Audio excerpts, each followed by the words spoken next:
यारी पूजो हाबे नहाया मारे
আমাকে কি করতে হবে?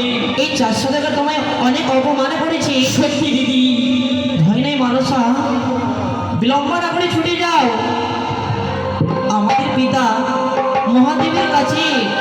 কি বলি দিদি? সেখানে গিয়ে তুমি দুইটি যে বিক্রি করে নিয়ে আসবে। অবশ্যই মর্তদামে তার পুজো হবে, বিষ্ণু পুজো দিতে পারবে তুমি। ও দিদি, যদি আমার পিতা আরণ্য করে আমি ছুটে যদি যাই, আমি দুটি জীব চাপে পারিনি কুটে। কি বল দিদি বল, আমি ওই দুটি জীব আমি কি করবো এনে? জানো, ওই দুইটি জীবকে সে মর্তধামে তাকে জন্ম দিতে হবে। কি বললি? সত্যি বুঝছেন দিদি? মনে হয় আমার পুজোর প্রচার হবে, আমি ছুটে চলে আমার পিতার নিকটে। বেশ যাও, আসি দিদি, আশীর্বাদ করি মানসা।